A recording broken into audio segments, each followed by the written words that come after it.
था। साधु बड़ा ही ज्ञानी था और उसकी शिक्षाएं दूर दूर तक मशहूर थीं। लोग उसकी बड़ी इज्जत करते थे। एक दिन एक नौजवान उसके पास आया। उसने साधु से शिष्य बनने की इच्छा जताई। वो अच्छे परिवार से था और उसने साधु की ख्याति सुनी थी। साधु ने सोचा कि इस युवक की परीक्षा लेनी चाहिए। उसके आश्रम में एक मिट्टी का कबूतर रखा हुआ था जो बहुत ही सुंदर था और देखने में असली लगता था। उसने वो मिट्टी का कबूतर उस युवक को दे दिया और एक अजीब सी शर्त रखी।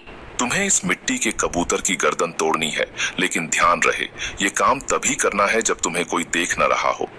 अगर किसी ने तुम्हें इसे तोड़ते हुए देख लिया तो समझो तुम हार गए।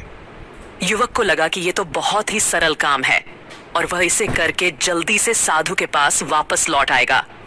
लेकिन उसे क्या पता था कि असली परीक्षा तो कुछ और ही थी। इस शर्त ने उसे सोचने पर मजबूर कर दिया कि आखिर साधु क्या सिखाना चाहते हैं। इस शर्त के साथ युवक आश्रम से बाहर निकल गया, जंगल की ओर चल पड़ा। इन झाड़ियों में मुझे कोई नहीं देखेगा और मैं गुरुजी का दिया हुआ काम पूरा कर पाऊंगा। किंतु उसने देखा कि झाड़ियों में छोटे छोटे कीट पतंगे और मक्खियां थीं, तो वो भी उसे देख रहे हैं। ये सोचकर वह झाड़ियों में भी मिट्टी के कबूतर की गर्दन नहीं तोड़ पाया। कुछ समय विचार करने के पश्चात उसे एक उपाय सुझा।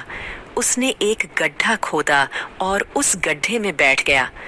अब उसे लगा कि मुझे कोई नहीं देख रहा है, तो उसने उस मिट्टी के कबूतर की गर्दन तोड़ने का फैसला लिया। किंतु उसे एक विचार आया कि अरे मैं तो देख रहा हूँ, अगर मैं इस कलाकृति की गर्दन तोड़ दूंगा तो इस कलाकृति में जो आंखें बनी है वह मुझे देख लेगी। और यही सोचकर उसने उस कलाकृति पर एक कपड़ा डाल दिया। और जैसे ही वो उसकी गर्दन तोड़ने को हुआ, उसे ख्याल आया कि इस मिट्टी के कबूतर की गर्दन तोड़ते हुए मेरी आंखें तो मुझे देख रही है।